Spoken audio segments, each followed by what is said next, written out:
আসসালামু আলাইকুম। আমি নাসরিন আক্তার দিনা। আজকে আমি আপনাদের জন্য নিয়ে এসেছি একটি থাই রেসিপি। তো এটা মাছের রেসিপি। এটাকে থাইতে বলে কাপাও প্লা। কাপাও প্লা মিন্স এটা প্লা মানে মাছ, আর কাপাও মানে তুলসী পাতা দিয়ে এটা রান্না করব আমি, যার জন্য এটার নাম হয়েছে কাপাও প্লা। থাইতে এরা কাপাও প্লা বলে। Fish with basil leaves. আপনারা দেখেন এটা বানাতে আমার কি কি লাগছে। আমি এটা বানাতে আমার রসুন এবং কাঁচামরিচ লাগবে। আমি এটাকে থেতলে নিয়েছি। আছে তুলসী পাতা। আমি মাছ নিয়েছি কাটা কম, পাঙ্গাস মাছ আমি 4 পিস মাছ নিয়েছি। এর জন্য লাগছে আমার গোলমরিচের গুঁড়া কালোটা, লাগবে একটু চিনি, আছে টেস্টিং সল্ট, তেল, Maggi sauce, black sauce, oyster sauce. আমি চলে আসলাম চুলাতে। আমি একটা কড়াই বসিয়ে দিয়েছি, কড়াইটা গরম হয়ে গেছে। একটু তেল দিয়ে দিচ্ছি। তেলের মধ্যে আমি রসুন এবং কাঁচামরিচ থেতলে গিয়েছিলাম, সেই থেতলে রাখা রসুন আর কাঁচামরিচটা দিয়ে দিলাম। আমার রসুনটা হয়ে গেছে।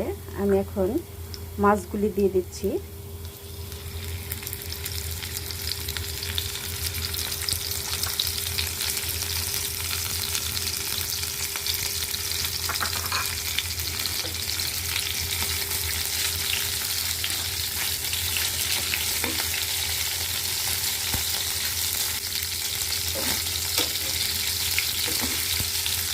আমি একটু মাছটাকে এপাশ ওপাশ করে ভেজে নেব। প্রথমে আমি গোলমরিচের গুঁড়োটা দিয়ে দিচ্ছি। এপাশ ওপাশ হয়ে গেছে।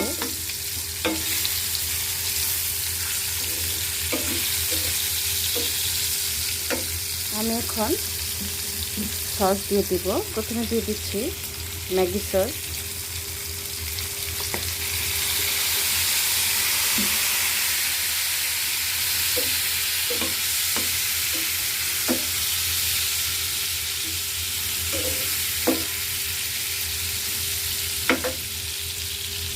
এখন দিয়ে দিচ্ছি একটু ব্ল্যাক সস, ডার্ক সস,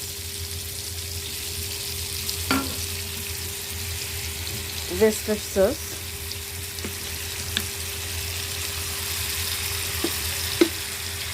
দিয়ে দিচ্ছি একটু চিনি,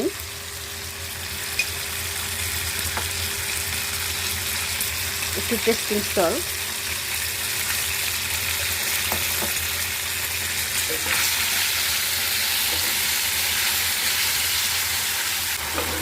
fish curry with basil leaf,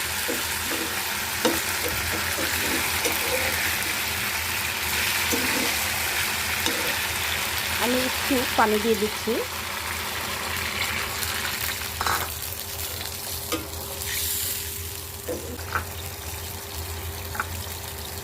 আমি এখন তুলসী পাতাটা দিয়ে দিচ্ছি।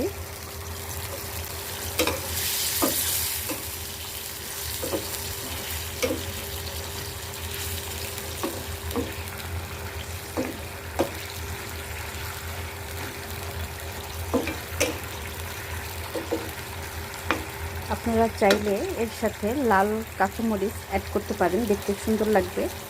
আজকে আমার লাল কাঁচামরিচ ছিল না, যার জন্য আমি গ্রিনটা দিয়েছি। লাল কালারটা হলে কম্বিনেশনটা খুবই ভালো লাগতো।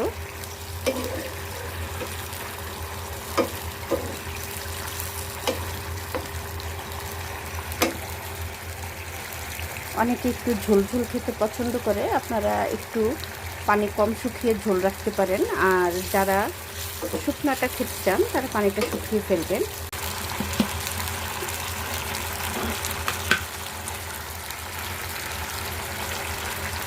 তারপর প্লা আমার ফ্রাই হয়ে এসেছে। আমার লাল কাঁচামরিচ ছিল না, তাই আমি একটু লাল শুকনো মরিচ দিয়ে দিয়েছি, যাতে দেখতে সুন্দর লাগে। আসলে দেখতে ভালো লাগছে।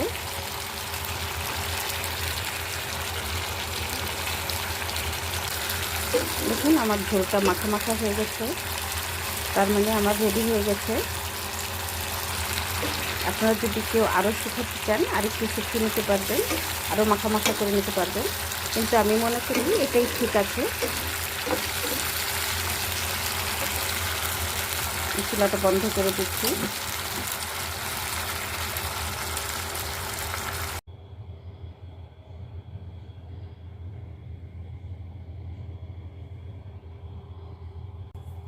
আমার কাপাও প্লা রেডি হয়ে গেছে, ফিশ উইথ বেসিল লিভস।